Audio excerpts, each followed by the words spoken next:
জন্মদিন পালন করা খ্রিস্টানদের কালচার এবং নির্বোধদের কালচার। একটা বছর শেষ হয়ে আপনার নতুন একটা দিন আসছে জীবনের, জন্মদিন যেটাকে বলি আমরা। এটা তো একটা বছর চলে যাওয়ার পরে নাকি? একটা বছর চলে গেলে নতুন বছর আসলে ফুর্তি করা কোনো বুদ্ধিমান মানুষের কাজ। একটা বছর আমার জীবন থেকে খসে পড়ে গেল, তার মানে কবরের দিকে আমার এক ধাপ সামনে অগ্রসর হয়ে গেলাম, এখানে ফুর্তির কি আছে? এখন আপনার নির্বোধ হলে যেখানে সেখানে যখন তখন ফুর্তি শুরু করে দেয়। আরে ভাই, সব নতুনে আনন্দ করতে হয় না। একজন ফাঁসির আসামি, তাকে বলা হয়েছে অমুক দিন তোমার ফাঁসি দেওয়া হবে, নতুন দিন আসলে সবাই খুশি হয়, তার কি খুশি হওয়ার কথা? তার তো আরেকটা কদম আগায় গেল ফাঁসির কাষ্ঠের দিকে।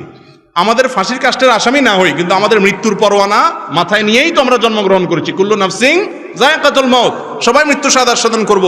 একটা জন্মদিবস আসা মানে হলো জীবন থেকে একটা বছর চলে যাওয়া। এখানে ফুর্তি হওয়ার কিছু নাই, বরং চিন্তা করার বিষয়। ঠিক না ঠিক? এই জন্য জন্মদিবস আসলে কেক কাটা, ফুল দেওয়া, এই সমস্ত ফুর্তি ফার্তা করা, এগুলো খ্রিস্টানদের কালচার, এটা মুসলমানদের কালচার না।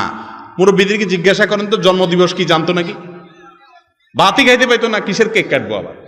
আর এখন তো মাশাল্লাহ ভাত তরকারি খাইয়া উৎমা থাকে, আরো সুখের ছোট, এখন কেকও কাটে, মোমবাতিও জ্বালা, পারলে আরো অনেক কিছু করে। ঠিক না ঠিক? এগুলো ভুল কাজ।